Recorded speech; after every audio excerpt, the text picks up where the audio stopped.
A very good afternoon, all of you. Welcome to Commerce Territory. In this class, we shall be continuing with part 2 of chapter number 5, CA Foundation Economics. Okay. Last class में हमने पहले 3 topics देखे थे, which are very important. We had covered meaning of business cycles, phases of business cycles, and उसके बाद हमने देखे थे इंडिकेटर्स ऑफ बिजनेस साइकिल, जो 3 थे: लीडिंग, लैगिंग एंड कोइंसिडेंट. आज के क्लास में we will be covering with these 2 topics, features and causes. इतना कुछ खास रिलेवेंस नहीं है इन दोनों टॉपिक का एग्जाम पर्सपेक्टिव से, लेकिन कॉजेज में बहुत सारे कॉजेज है, जैसे इंटरनल, एक्सटर्नल. इंटरनल भी बहुत सारे सब पॉइंट्स है, एक्सटर्नल में भी बहुत सारे सब पॉइंट्स है.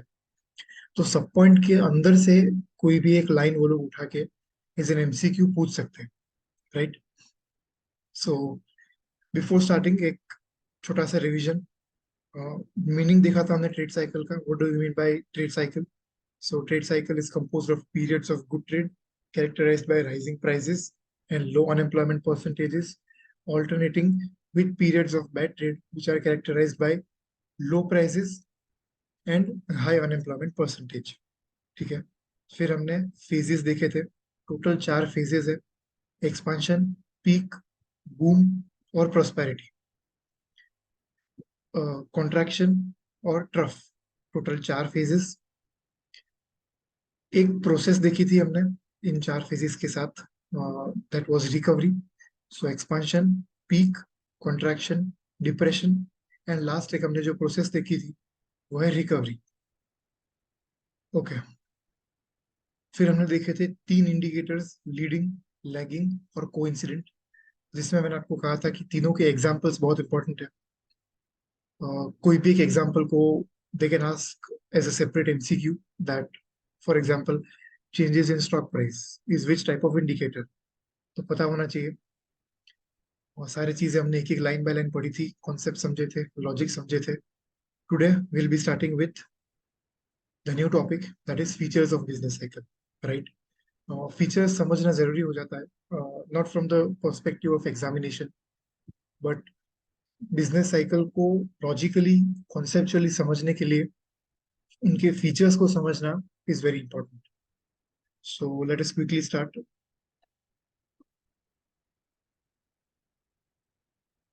ओके. पहला feature: business cycle occur periodically although they do not exhibit same regularity. है ना? They do not exhibit same regularity. है ना? वो periodically होते रहते हैं मगर रेगुलर नहीं होते कि भाई हर 6 महीने में पीक आएगा या हर एक साल में मेरा डिप्रेशन आएगा. ऐसा कोई फिक्स रेगुलर नहीं होता, रेगुलर इंटरवल नहीं होता. हाँ, वो पीरियडिक जरूर होते हैं, मतलब एक के बाद एक आते हैं जरूर है. अगर डिप्रेशन है तो डिप्रेशन के बाद रिकवरी के प्रोसेस थ्रू वापस एक्सपांशन जरूर आएगा, उसकी गारंटी. लेकिन कब आएगा, कितने टाइम में आएगा, उसकी कोई गारंटी नहीं है. The duration of this cycles very, right? The intensity of fluctuations also very. ठीक है. एक लाइन हमने ऊपर पढ़ी थी लास्ट क्लास में, अगर आपने देखा हो तो, कि business cycles very in intensity and length. वही चीज यहाँ पे बता रहे हैं लोग. They have distinct phases of expansion, peak, contraction, trough. These phases seldom display smoothness and regularity. The length of each phase is also not definite. है ना? यहाँ पे थोड़ा सा लैंग्वेज समझना पड़ेगा. These phases seldom display smoothness and regularity. लोग इसको ये समझते हैं कि हाँ, बिजनेस साइकिल के phases display smoothness and regularity. The word seldom is very important here. है ना? seldom का मतलब होता है, जैसे sarcastic वे में अपने बोलते हैं ना, कि बिजनेस साइकिल के phases स्मूथनेस थोड़ी रिप्रेजेंट करते हैं. ये इंग्लिश में लिखा हुआ है ना. सो इसको सिंपल करने के लिए आप ऐसा लिख सकते हो यहाँ पे बाजू में कि phases of business cycle do not display smoothness and regularity. है ना? Okay. Business cycle generally originate in free market economy, ये समझना जरूरी है. They originate in free market economy, इसका क्या मतलब होता है कि business cycle do not originate in every country, right? जो कंट्री फ्री मार्केट है, जहाँ पे गवर्नमेंट का इंटरफेरेंस कम है, वहीं पे बिजनेस साइकिल्स ओरिजिनेट करेंगे. है ना। तो सर पहला सवाल ये आता है कि जहाँ पे गवर्नमेंट का इंटरफेरेंस है, यानी कि कैपिटलिस्ट इकोनॉमी, वहाँ पे बिजनेस साइकिल्स कभी आएंगे ही नहीं, वहाँ पे हमेशा एक्सपांशन चलता रहेगा। द आंसर इज नो, क्योंकि business cycles are pervasive in nature. Pervasive का मतलब होता है वो स्प्रेड हो जाते हैं। यानी कि for example if a business cycle is originated in a free market economy, it will get spreaded to a capitalist economy as well, है ना। कॉन्सेप्ट को समझो। Business cycles will originate from free market economy, मगर spread तो पूरे world में कहीं पे भी हो सकते हैं, है ना। Disturbances in one or more sector gets easily transmitted to all other sectors. अच्छा, एक एग्जांपल इसका ले अगर हम, तो 1933 में अमेरिका में जो डिप्रेशन आया था, उसमें इंडिया को भी अफेक्ट हुआ था, है ना। प्रैक्टिकली देखने जाए तो डिप्रेशन तो अमेरिका में आया था, बट फिर भी इंडिया को भी सफर करना पड़ा था थ्रू दैट डिप्रेशन फेज, है ना। तो इसका सिंपल सेंस में मतलब ये है कि business cycles are pervasive in nature. ये एमसीक्यू आता है, तो प्लीज ध्यान रखिएगा। Although all sectors are adversely affected by business cycles, some sectors such as capital goods, industries, durable consumer goods are disproportionately affected. इसका मतलब क्या है कि यूजुअली सारे सेक्टर्स को अफेक्ट होता है बिजनेस साइकिल से, लेकिन कुछ सेक्टर्स ऐसे होते हैं जो अफेक्ट होते हैं लेकिन कम अफेक्ट होते हैं। They are affected disproportionately. Now what do we mean by the word disproportionately? तो डिसप्रोपोर्शनेटली का मतलब होता है कम ज्यादा, है ना। जो प्रोपोर्शन में सारे सेक्टर्स अफेक्ट होते हैं, उतने ही सेम प्रोपोर्शन में ये लोग अफेक्ट नहीं होंगे, कम ज्यादा होगा, है ना। Durable consumer goods industry etcetera are disproportionately affected. यहाँ पे एक एग्जांपल लिख लीजिए इफ यू वांट।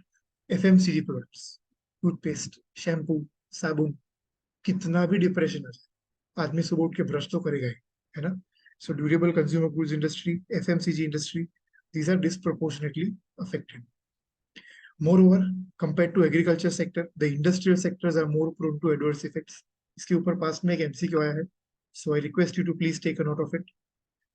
कौन सा सेक्टर ज्यादा अफेक्ट हुआ ऐसा करके आया था, तो industrial, agriculture, service, and last वाला ऑप्शन था नन ऑफ दिस। तो लोग सर्विस और इंडस्ट्रियल में कंफ्यूज हो गए और अपना लॉजिक दौड़ाने लगे कि हाँ सर्विस सेक्टर को भी थोड़ा बहुत तो अफेक्ट करेगा ही ना, इंडस्ट्री को भी करेगा। बट सर मॉड्यूल में क्लियरली लिखा हुआ है कि इंडस्ट्रियल सेक्टर को ज्यादा अफेक्ट करेगा, तो अपने को अपना लॉजिक लगाना ही नहीं है, है ना। ये सवाल आता है कि which of the following sectors is more affected by business cycle. Option है एग्रीकल्चर, इंडस्ट्रियल, सर्विस या नन ऑफ दिस। तो आंख बंद करके इंडस्ट्रियल टिक कर देना है। I hope it is clear.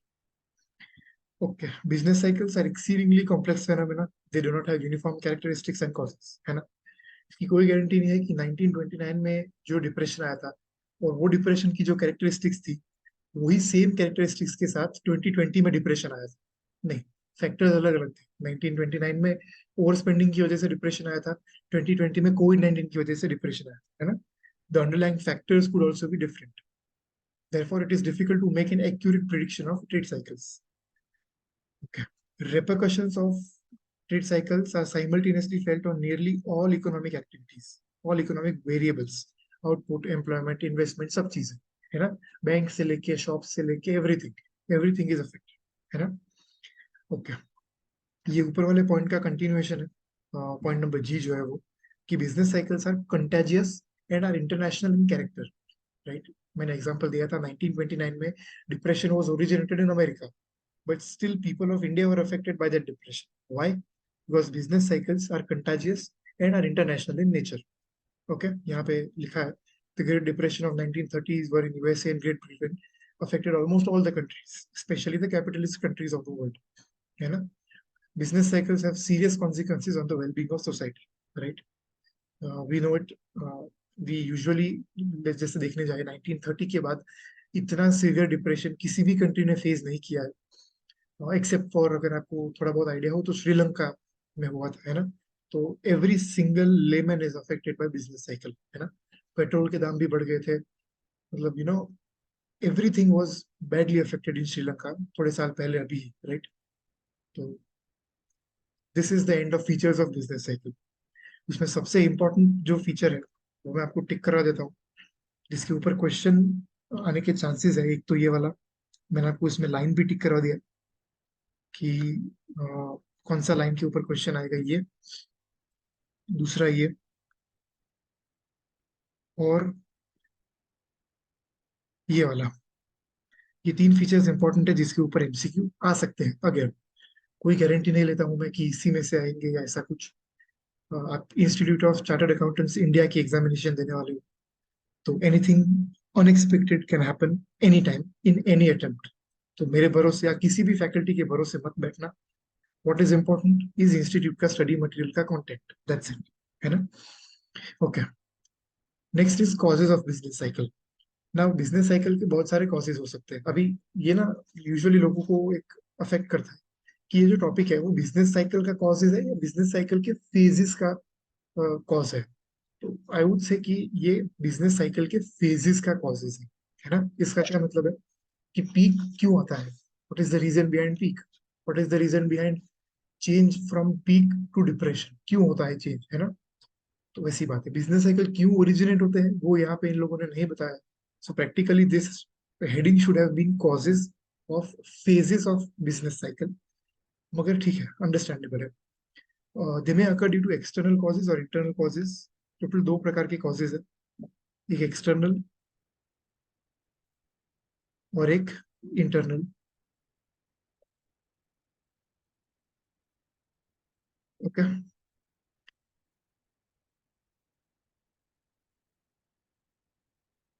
Right. 2001 recession was preceded by an absolute mania in dot-com and technology stocks, while 2007 to 2009 recessions followed a period of unprecedented speculation in US housing market. ये कुछ और examples है जहाँ पे markets में recession आए थे, है ना। जैसे 2001 जिसको हम डॉट कॉम बबल बोलते हैं, है ना।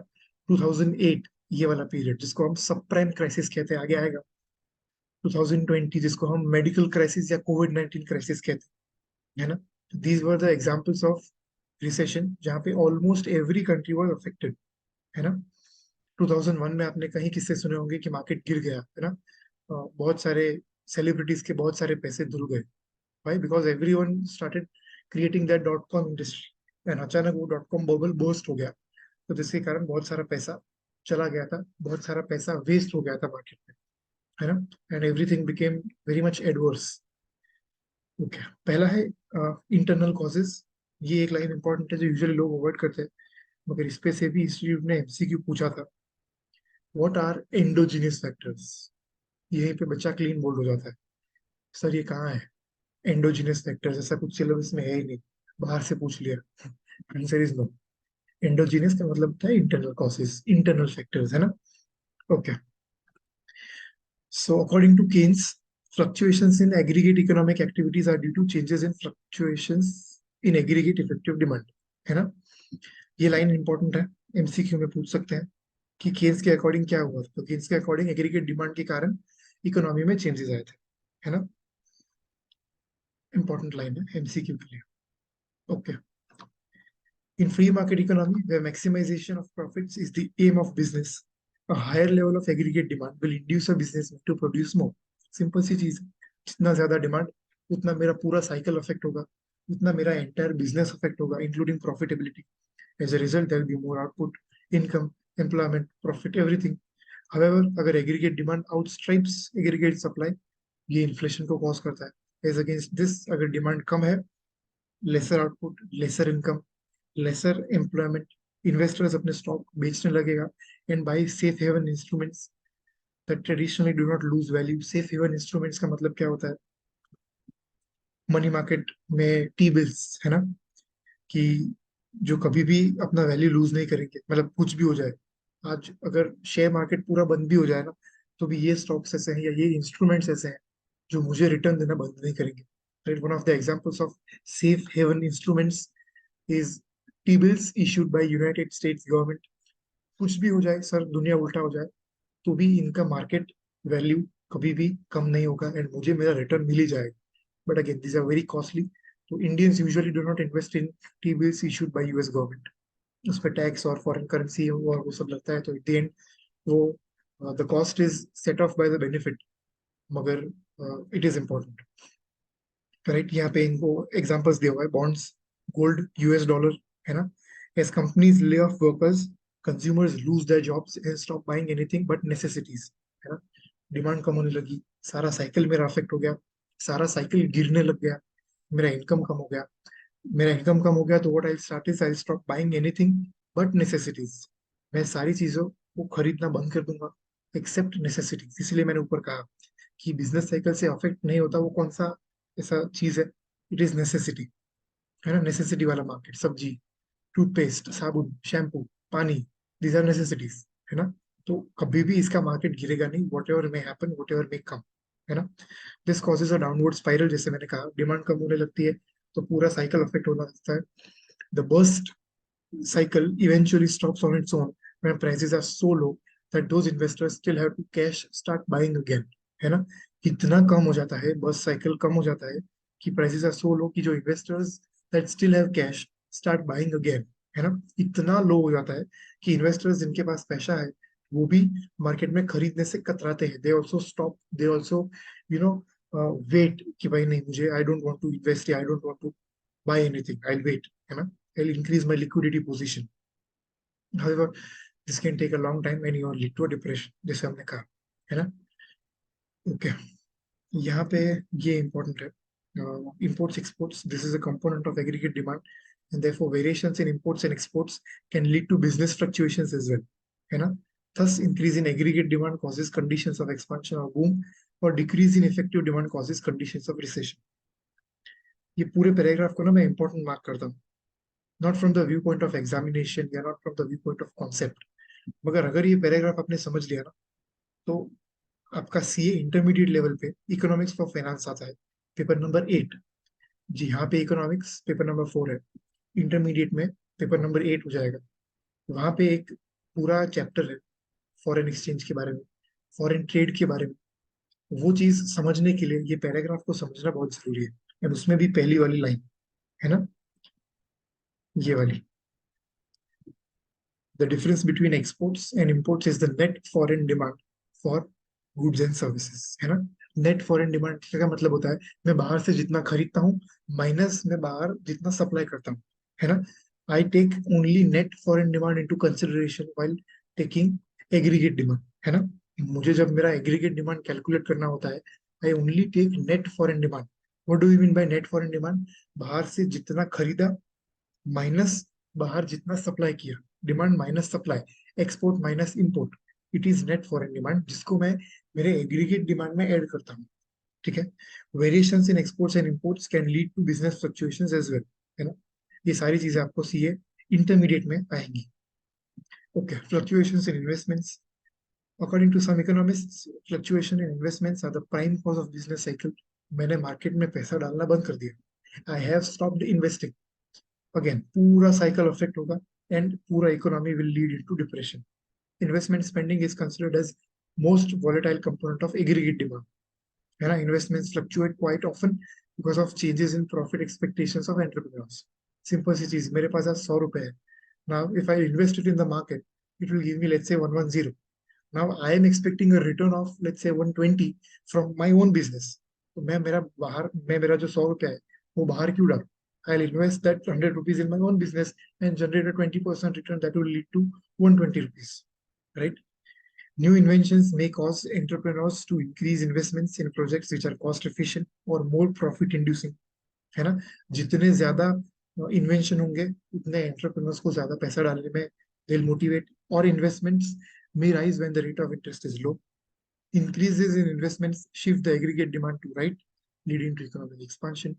Decrease in investment have the opposite effect। I hope it is clear, right? Investment और डिमांड मोर और लेस सेम चीज बताते हैं। यहाँ पे एक चीज इंपॉर्टेंट ये है खाली, इसके ऊपर क्वेश्चन आ सकता है, उसको समझना जरूरी है। Investment spending is considered to be most volatile component of aggregate demand, है ना। एग्रीगेट डिमांड के कंपोनेंट्स है, आपको अगेन सी इंटरमीडिएट में आएगा सी आई जी, है ना। तो सी आई जी मतलब actually it is considered as, formula ये है कि aggregate demand is equal to C plus I plus G. C is consumer spending, I is investment and G is government spending. ये formula आपको C intermediate में आएगा, मगर one of the components of aggregate demand is I, I is investment. So investment spending is considered to be the most volatile component. कभी भी increase decrease हो सकता है, कभी भी फ्लक्चुएट हो सकता है। It is based on what? It is based on expectations of entrepreneurs, profit expectations of entrepreneurs, ठीक है। Okay, variation in government spending. Government spending will also have impact on aggregate economy. Government spending, especially during and after wars, has destabilizing effects on the economy. है ना? Government spending जो war के बाद आपका होता है, it will have destabilizing effects. Okay, कुछ खास इतना important है नहीं. Macro economic policies जो दो प्रकार की होती हैं, ये भी अगेन आपके सीए इंटरमीडिएट लेवल में आएगा. दोनों के ऊपर एक एक चैप्टर है. Chapter number 2 is on fiscal policy. Chapter number 3 in CA intermediate is monetary policy. दोनों में बहुत डिटेल में आपको दोनों के बीच का डिफरेंस, दोनों के बीच के सारे कंपोनेंट्स, सारे फैक्टर्स, वो सारी चीजें आपको इंटरमीडिएट लेवल पे समझाई जाएगी. है ना? अभी के लिए इतना याद रखिए कि macro economic policies also cause business cycles. Expansionary policies such as increased government spending, tax cuts are most common methods of boosting aggregate demand. Again, concept को समझिए. Macroeconomic policies are not directly affecting my business cycle. Macroeconomic policies are affecting my demand, and demand is affecting my business cycle. Right? Similarly, softening of interest rates. Softening of interest rates का मतलब होता है interest rates को कम करना. Answer is no. Interest rates को बढ़ाना. Answer is no. Softening of interest rates का मतलब होता है इन्वेस्टर के फेवर में. Now if you are a borrower, तो इंटरेस्ट रेट का कम होना is softening of interest rates for you. But if you are investor, तो इंटरेस्ट रेट्स का बढ़ना is softening of interest rates for you. है ना? तो लोगों के फेवर में इंटरेस्ट रेट को जाना, इट इज सॉफ्टनिंग. है ना? Often motivated by political motives, leads to inflationary effects and decline in unemployment rates. मेरा अनएम्प्लॉयमेंट का रेट गिरने लगता है. Anti inflationary measures such as reduction in government spending, increase in taxes, interest rates जो downward pressure create करता है, and economy slows down. Again, inflation को रोकने के लिए मैं सारी चीजें कर रहा हूँ, बट उसका एडवर्स इफेक्ट क्या हो रहा है? मेरा economy is slowing down. My economy is going towards contraction and depression phase. Such slowdowns may be drastic, showing negative growth rates and may ultimately end up in recession. Right? Concept को समझो. Government को दोनों sides को संभालना होता है. एक inflation side and दूसरा बिजनेस साइकिल साइड. ज्यादा पैसा मार्केट में डाल दिया तो बिजनेस साइकिल बढ़ने लगेंगे, लेकिन सामने इन्फ्लेशन भी बढ़ने लगेगा. मार्केट में से पैसा हटा दिया तो इन्फ्लेशन तो कम हो जाएगा, लेकिन business cycle will face depression. है ना? तो गवर्नमेंट को दोनों साइड को बैलेंस करके चलना पड़ता है. उतना ही पैसा डालना पड़ता है मार्केट में, so that both the sides are balanced. Okay, next is money supply. ये भी अगेन इंपॉर्टेंट लाइन यहाँ पे. According to mister Hawtrey, trade cycle is purely monetary phenomenon. Simple सी लाइन, लेकिन बहुत इंपॉर्टेंट एमसीक्यू. है ना? बहुत इंपॉर्टेंट एमसीक्यू. ये कुछ भी यहाँ से मिसिंग कर सकते हैं. है ना? According to dash, trade cycle is purely monetary phenomenon. Right? According to Hawtrey, trade cycle is purely dash phenomenon. है ना? बहुत इंपॉर्टेंट है. प्लीज प्लीज प्लीज याद रख लीजिए. Unplanned changes in supply of money may cause business fluctuations in an economy. Unplanned changes जो होते हैं, वो सप्लाई ऑफ मनी में अनप्लान्ड चेंजेस होते हैं, वो बिजनेस फ्लक्चुएशन कॉज करते हैं. An increase in supply of money causes expansion in aggregate demand and economic activities. However, excessive increase of credit and money also set off inflation in the economy. Again, हमने बात की inflation और business cycle के बीच का balance बनाना जरूरी है. Capital is easily available and therefore consumers and businesses alike can borrow at lower rates. This stimulates more demand, creating a virtuous circle of prosperity. चलता रहता है, चलता रहता है. जितना ज्यादा मार्केट में मनी सप्लाई होगा, उतना ज्यादा क्या होगा? एग्रीगेट डिमांड बढ़ेगा, इकोनॉमिक एक्टिविटीज बढ़ेंगे. इकोनॉमिक एक्टिविटीज बढ़ेंगे तो क्या हो जाएगा? मेरे पास सारा demand, investment, profit, stock prices, everything will increase, जिसको मैं कहता हूँ virtuous circle of prosperity. On the other hand, decrease in supply of money may reverse the process and initiate recession. ठीक है? ये सारे इंटरनल फैक्टर्स है जो देश के नहीं, प्रैक्टिकली स्पीकिंग इकोनॉमिक्स के पर्सपेक्टिव के अंदर वाले फैक्टर्स है ना? दोनों के बीच का डिफरेंस मैं आपको अच्छे से समझाऊंगा, डोंट वरी. लोग जो समझते हैं एंड लोग जो कंफ्यूज होते हैं, वो कंफ्यूजन में आपको 100% दूर करके दूंगा. अकॉर्डिंग टू पिगू, अगेन ये भी इंपॉर्टेंट है कि जितने भी इकोनॉमिस्ट ने जो जो भी लाइन बताई है ना, प्लीज मार्क कर लीजिएगा, रट लीजिएगा. एमसीक्यूज में आती ही है ना? Modern business activities are based on anticipations of business communities. Right? And are affected by views of optimism और पेसिमिज्म.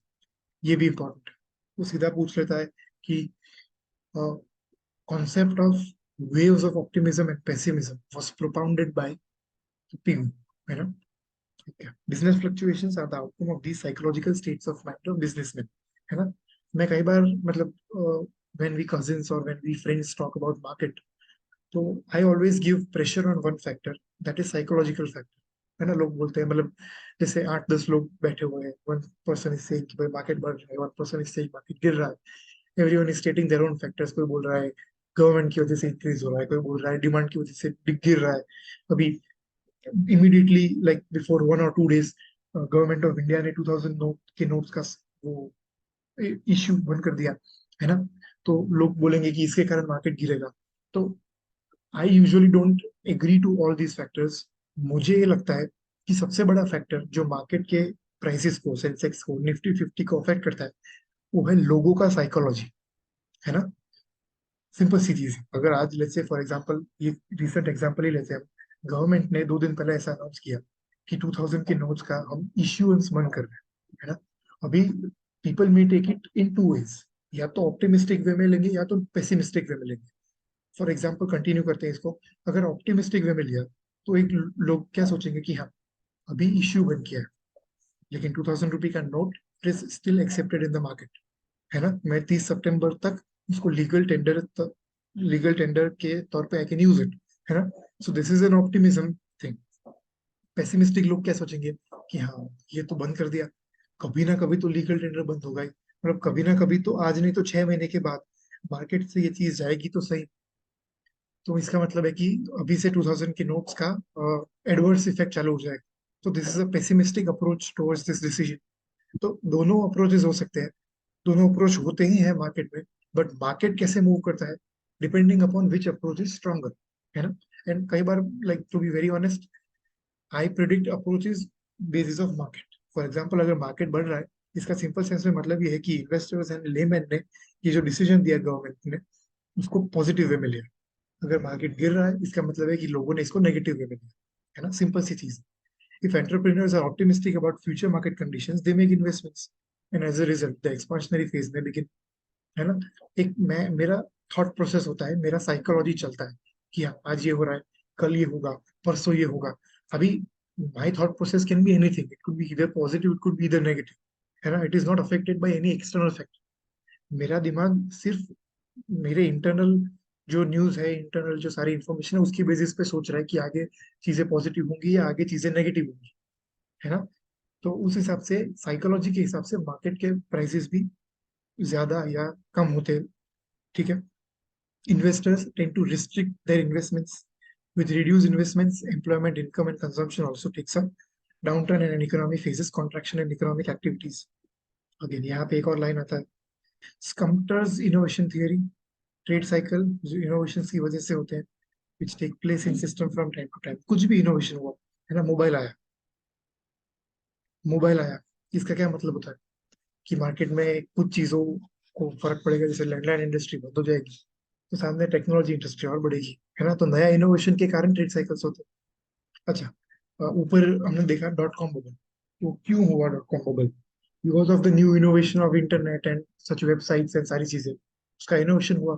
फिर लोगों ने उस पर ज्यादा भरोसा कर दिया, ज्यादा पैसा डाल दिया, तो एट द एंड वो बबल बर्स्ट हो गया एंड सारा पैसा गिर गया।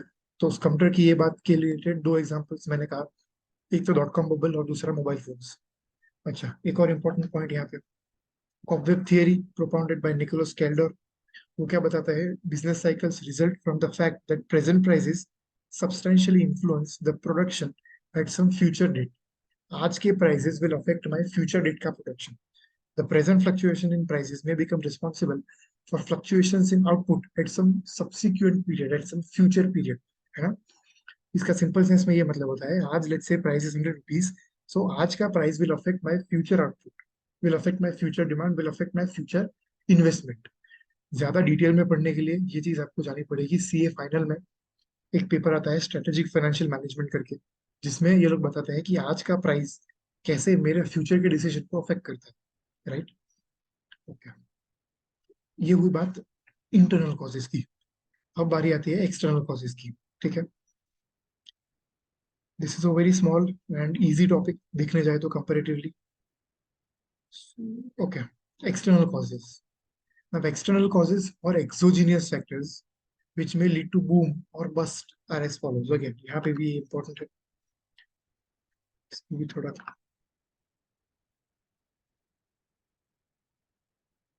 right color change. Okay. External causes or exogenous factors. Okay. सो सबसे पहला है वॉर. सो वॉर के टाइम पे सारी चीजें ऑफ कोर्स नेगेटिव ही होती. Production of war goods weapons arms increase होता है, हाँ, ये चीज पॉजिटिव होती है. बाकी सारी चीजें नेगेटिव होती है ना. This affects the production of other goods, capital, consumer goods. Fall in production causes fall in income, profits, employment. This creates contraction in economic activity and may trigger downturn in business cycle. Again ये चीज बहुत ही simple है. War हुआ, मेरे मेरे government का for example 100 crore का budget था एजुकेशन. अचानक से वॉर डिक्लेयर हो गया, तो मैंने वो 100 करोड़ डाइवर्ट कर दिए कहाँ पे, डिफेंस में. तो एजुकेशन में जो इंक्रीज होने वाले थे वो सारे बंद हो गए, है ना. या एग्रीकल्चर में मैंने कुछ पैसा डाला था वो उठा के मैं डिफेंस में डाल रहा हूँ, टू वॉर. तो एग्रीकल्चर में इनोवेशन बंद हो जाएंगे, एग्रीकल्चर में प्रोडक्शन गिरने लगेगा, and again the vicious, the virtuous cycle continues. Post-war reconstruction. After war, technology begins to reconstruct itself. Houses, roads, bridges are built, and economic activity begins to peak up. All these activities push up effective demand, due to which output, employment, and income go up. I hope it is clear, everyone. All these activities push up effective demand, due to which output, employment, income go up. जैसा effect war में होता है, उसके exact उल्टा effect post war reconstruction में होता है. Next is technology shocks. जो आपको पता है नए नए टेक्नोलॉजीज आते हैं जिसके कारण ह्यूज इन्वेस्टमेंट्स चाहिए होंगे, जिसके कारण क्या होता है, expansion of that particular technology. मगर एक चीज समझो, जो चीज बढ़ती है तो सामने कुछ तो गिरता है. Every coin has two sides. Mobile phone आया तो मोबाइल फोन का टेक्नोलॉजी वाला मार्केट इंक्रीज हुआ, लेकिन सामने लैंडलाइन का मार्केट बंद हो गया. कंप्यूटर्स आए तो लैपटॉप का, कंप्यूटर्स का सारा मार्केट इंक्रीज हुआ, लेकिन सामने टाइपराइटर्स की जॉब चली गई, है ना. सो ये दोनों में like there are two effects of every such decision. Natural factors, weather cycles जो एग्रीकल्चरल आउटपुट को अफेक्ट करते हैं, which in turn cause instability in economies, especially those economies which are mainly agrarian. India की बात ले लीजिए. In the years when there are droughts or excessive floods, agricultural output is badly affected. Reduce agriculture output के साथ साथ farmers की income कम हो जाती है.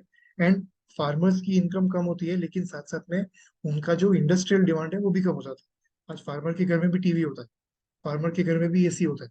अभी फार्मर की ही इनकम कम हो गई तो वो एसी नहीं खरीदे. तो फार्मर की इनकम कम होने से वो एसी का मार्केट भी अफेक्ट होता है.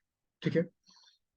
reduced production of food products also pushes up the prices. And जो साइकिल है, जैसे बीच में ऑनियन का साइकिल चला था कि एवरी 6 मंथ्स, एवरी 7 मंथ्स उसका प्राइस बढ़ने लगता था, है ना. क्यों? क्योंकि पूरा साइकिल ही डिस्टर्ब हो चुका था. However, अभी onion is very much stable price, है ना. Population growth, again very important. If the growth rate of population is higher than the rate of economic growth, there will be lesser savings. मेरी population ज्यादा तेजी से बढ़ रही है और मेरा जो नेशनल इनकम है वो कम तेजी से बढ़ रहा है, तो सेविंग कम हो जाएगी. सेविंग कम होगी तो इन्वेस्टमेंट कम होगा, इन्वेस्टमेंट कम होगा तो इनकम कम होगी, इनकम कम होगी तो एम्प्लॉयमेंट कम होगा, and lesser employment and income effective demand भी कम हो जाएगी. एंड अगेन वही पूरा साइकिल जो है वो चलता रहेगा, investment, demand, income, employment, demand वाला वाला, है ना, again and again. Right. So external factors इतने कुछ ज्यादा इंपॉर्टेंट नहीं है. कुछ खास एक्स्ट्राऑर्डिनरी सवाल इसमें से यूजुअली आते नहीं, है ना. ये एक पैराग्राफ पढ़ लेते हैं. Economies of nearly all nations are interconnected through trade. Therefore, depending on the amount of bilateral trade, business fluctuations that occur in one part of world can easily transmit it to other parts. Simple सी चीज, right? World is a global village right now.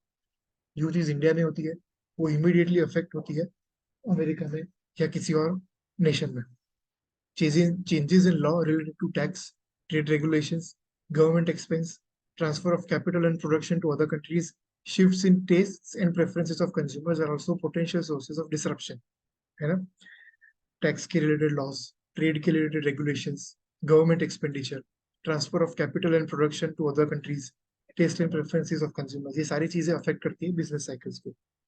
ये जो पहले दो topic है, पहले जो जो जो लाइन है, जो फैक्टर्स है, changes in laws related to taxes and trade regulation, ये दोनों आपको इन डेप्थ सीए इंटरमीडिएट में पढ़ाए जाएंगे, पेपर नंबर 8 में. राइट. जो ये दो फैक्टर्स कैसे बिजनेस साइकिल को अफेक्ट करते हैं. ओके.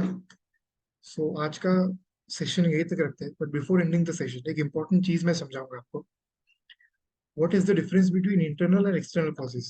है ना, लोगों के दिमाग में ये सवाल होता है, ये यूजुअली एक थॉट प्रोसेस चलती है कि इंटरनल का मतलब होता है देश के अंदर होने वाली चीजें, एक्सटर्नल का मतलब होता है देश के बाहर होने वाली चीजें. तो मैं इसको यूजुअली डिसएग्री करता हूँ. In fact this is a wrong perception.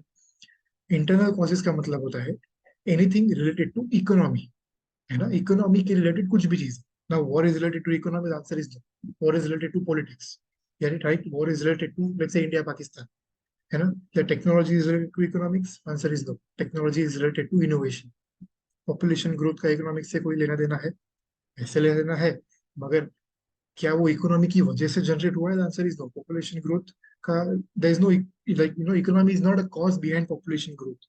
है ना, तो वो चीज क्या हो जाती है, वो एक्सटर्नल कॉज हो जाता है. एंड इंटरनल कॉज जो इकोनॉमी के दायरे में आते हैं, जैसे साइकोलॉजिकल फैक्टर्स, मनी सप्लाई, ये सारी चीजें क्या हो जाती है, इंटरनल हो जाती है, एंडोजीनियस हो जाती है. बाकी की सारी चीजें एक्सटर्नल हो जाती है, एक्सोजीनियस हो जाती है. राइट, फिर से रिपीट कर रहा हूँ. Internal causes are anything which are related to economy. है ना, for example fluctuations in demand, investment, ये सारी चीजें इकोनॉमी के कारण होती है. एक्सटर्नल कॉजेज जो इकोनॉमी के कारण नहीं होते. है ना, सो समझना, ये माइंडसेट लेके मत चलना. लास्ट तक लोगों के माइंडसेट में ये चलती रहती है चीजें कि इंटरनल का मतलब देश के अंदर होने वाली चीज है, एक्सटर्नल का मतलब देश के बाहर होने वाली चीज. मगर ये कॉन्सेप्ट गलत है. ठीक है, so that's it for today. I hope you have found this session very much helpful. In case of any queries you can immediately reach out via comment section, या फिर मैंने मेरा मेल आईडी भी specify कर रखा है, तो आप मेल आईडी पे भी मुझे एनी क्वेरीज, एनी डाउट्स मुझे पूछ सकते हो any time. Right, I'll try to respond it as fast as I can. Apart from it, any improvements in my lectures are also welcome. Right, कोई भी improvement suggestion हो तो I request you to please give me the same. Right, thank you very much for attending this session. Thank you. Bye bye.